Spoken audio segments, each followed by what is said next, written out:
بسم اللہ الرحمن الرحیم۔ شروع اللہ کے بابرکت نام سے جو نہایت رحم والا ہے۔ ابلیس کی جنت سے نکالے جانے کے بعد ایک ہی سوچ تھی کہ وہ ایسا کیا کرے جس سے سیدنا آدم علیہ السلام کو رسوا کر سکے۔ ایک دن ابلیس نے دیکھا کہ جنت کے تمام دروازے بند ہیں، مور اور سانپ باہر کھڑے ہیں۔ ان کو دیکھ کر ابلیس نے چال چلنے کا سوچا۔ ابلیس فوراً جنت کے دروازے پر کھڑے مور کے پاس پہنچا اور ہمدردانہ لہجہ اپنا کر کہنے لگا کہ بہت جلد تمہیں اور آدم علیہ السلام کو جنت سے نکال دیا جائے گا۔ ایسا کرو، تم مجھے جنت میں لے جاؤ تو بدلے میں تمہیں ایک ترکیب بتاؤں گا۔ میں دعویٰ کرتا ہوں جس پر عمل کر کے تم اور آدم علیہ السلام کبھی جنت سے نہیں نکلو گے۔ مور ابلیس کی بات سن کر فکر مند ہو گیا۔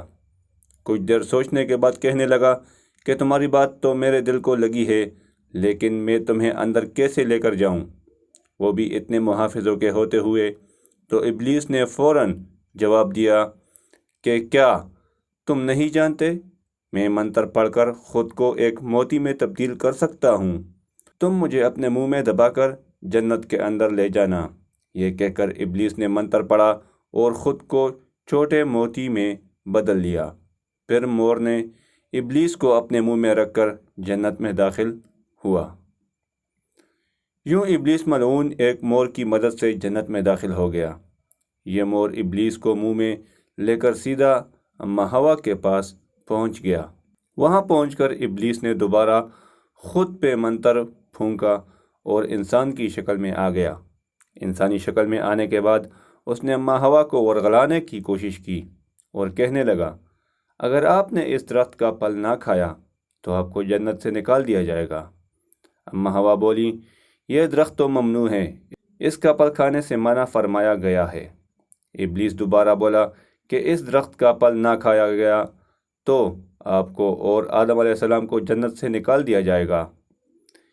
ابلیس ملعون آخرکار اپنے مکر میں کامیاب ہو گیا اور اماں ہوا نے اس کی باتوں میں آ کر ممنوع درخت کا پھل کھا لیا، اور پھر حضرت آدم علیہ السلام کے پاس پہنچی اور فرمانے لگی کہ میں نے اس درخت کا پھل کھا لیا ہے جسے کھانے سے منع فرمایا گیا تھا، اور آپ بھی اس کا پھل کھا لیں تاکہ ہم ہمیشہ جنت میں رہ سکیں۔ حضرت آدم علیہ السلام فرمانے لگے، ہائے افسوس، تم نے یہ کیا کر دیا؟ ابلیس کے مکر میں آنے والی اماں ہوا نے سیدنا آدم علیہ السلام کو مجبور کیا کہ وہ بھی اس درخت کا پھل کھا لیں۔ پھر آدم علیہ السلام نے بھی ایسا ہی کیا، اور پھر آپ دونوں کو جنت سے بے دخل کر دیا گیا۔ مور یہ سارا معاملہ دیکھ رہا تھا، کیونکہ مور بھی ابلیس کے مکر میں آ گیا تھا، اس لیے مور اور اس کا ساتھ دینے والے سانپ کو بھی جنت سے نکال دیا گیا۔ یوں سیدنا آدم علیہ السلام، اماں ہوا، مور اور سانپ جنت سے اتر کر زمین پر آ گئے۔ سوال یہ پیدا ہوتا ہے کہ اماں ہوا اور سیدنا آدم علیہ السلام کے زمین پر اترنے سے پہلے یہاں کیا تھا، اور کون سی مخلوق آباد تھی، اور دنیا کیسے وجود میں آئی تھی، اور جنت اور آسمان کی تخلیق کیسے کی گئی تھی؟ یہ سب تفصیلات آپ کے ساتھ شیئر کرنے جا رہا ہوں۔ دوستو، جو ممنوع پھل تھا اس کے بارے میں کہا جاتا ہے کہ وہ گندم تھا۔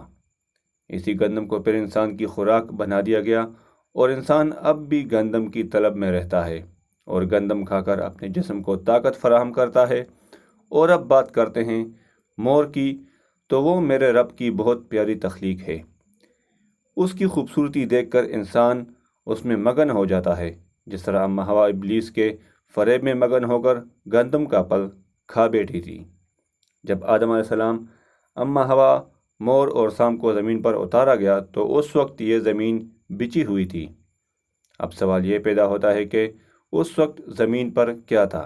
اس وقت اللہ کا فرمان یاد آتا ہے کہ ہم نے زمینوں اور آسمانوں کو 6 دنوں میں تخلیق کیا ہے۔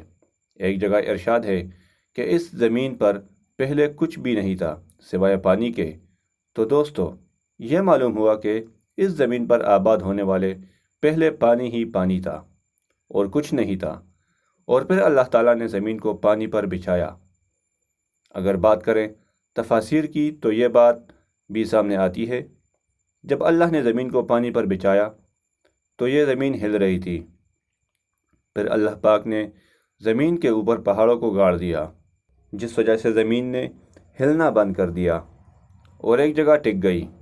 پانی ایسی چیز ہے جس سے اللہ تعالیٰ نے مختلف قسم کی مخلوقات کو پیدا فرمایا اور پانی کو زندگی کی بنیاد بنایا، اور کہتے ہیں کہ آدم علیہ السلام سے پہلے آسمان بھی نہ تھے، تو اللہ تعالیٰ نے 2 دنوں میں 7 آسمانوں کو بنایا۔ آسمانوں سے پہلے صرف دھواں ہی دھواں تھا اور کچھ نہ تھا، پھر اللہ تعالیٰ نے دھوئیں سے آسمان بنائے۔ جب اللہ تعالیٰ نے آسمان تخلیق فرمائے تو اللہ تعالیٰ فرماتا ہے کہ ہم نے آسمانوں میں ستاروں کی مانند چراغ روشن کر دیے، یعنی آسمان دنیا میں اللہ تعالیٰ نے ستارے پیدا فرمائے جو رات کو چمکتے ہیں۔ یاد رہے کہ اللہ تعالیٰ نے 4 دنوں میں زمین اور اس کا سارا نظام بنایا۔ یہ پہاڑ، جنگل، دریا، سمندر، صحرا اور بیدا، یہ سب اللہ تعالیٰ نے اپنے حکم سے صرف 4 دنوں میں تخلیق فرمایا۔ اور پھر اللہ تعالیٰ نے آسمانوں سے بارش برسائی اور زمین پر طرح طرح کے پھل، درخت، پودے اور سبزہ اگا دیا۔ دوستو، معلوم ہوا کہ جب سیدنا آدم علیہ السلام نہیں تھے تب بھی یہ کائنات موجود تھی۔ جب آدم علیہ السلام کو اللہ تعالیٰ نے پیدا کرنے کا ارادہ فرمایا تو اللہ تعالیٰ نے اس کائنات کو تخلیق فرمایا، اور جب آدم کو پیدا فرمایا تو اللہ تعالیٰ نے پہلے تو ان کو جنت میں رکھا، اور پھر ابلیس ملعون کے مکر میں آ جانے کی وجہ سے سیدنا آدم علیہ السلام کو جنت سے نکال کر زمین پر بھیجا۔ یہ سب اللہ تعالیٰ کی حکمت تھی، کیونکہ اللہ تعالیٰ نے زمین کو آباد فرمانا تھا۔ دوستو، روایات میں یہ بات ملتی ہے کہ یمن سے کچھ لوگ خاتم النبیین حضرت محمد صلی اللہ علیہ وآلہ وسلم کی خدمت میں دین سیکھنے کے لیے حاضر ہوئے، تو انہوں نے یہ سوال کیا کہ یہ کائنات کیسے پیدا ہوئی، جس پر آپ صلی اللہ علیہ وسلم نے فرمایا کہ جب یہ کائنات موجود نہیں تھی تو تب اللہ تعالیٰ کی ذات موجود تھی، تب اللہ پاک کا عرش پانی پر موجود تھا۔ اس کے بعد اللہ تعالیٰ نے آسمانوں اور زمینوں کو پیدا فرمایا اور لوح محفوظ میں ہر چیز کو لکھ دیا۔ دوستو، اللہ تعالیٰ کی ذات تب بھی موجود تھی جب کچھ نہ تھا، جب ہر طرف پانی ہی پانی تھا اور دھواں ہی دھواں تھا، اور اللہ تعالیٰ کی ذات اب بھی موجود ہے اور ہمیشہ موجود رہے گی۔ نہ وہ کسی سے ہے نہ اس سے کوئی ہے، وہ واحد ہے جسے نہ اونگ آتی ہے نہ نیند۔ صرف اللہ ہی کی ذات بابرکت ہے جو عبادت کے لائق ہے، اور تمام جہانوں کو پیدا فرمانے والی ذات اللہ ہی کی ہے۔ زمینوں کو، آسمانوں کو، جنت اور دوزخ کو پیدا کرنے والی ذات اللہ ہی کی ہے۔ اللہ تعالیٰ کی مخلوقات کتنی پوشیدہ ہیں اور کہاں کہاں ہیں، یہ اللہ تعالیٰ ہی جانتا ہے۔ نہ ہم اللہ تعالیٰ کی قدرت کو سمجھ سکتے ہیں، نہ اس کے علم کو سمجھ سکتے ہیں، اور انسان کی عقل محدود ہے۔ انسان صرف اتنا ہی جانتا ہے جتنا کہ اللہ تعالیٰ نے اس کو علم دیا ہے، اور اس سے زیادہ کچھ نہیں جان سکتا۔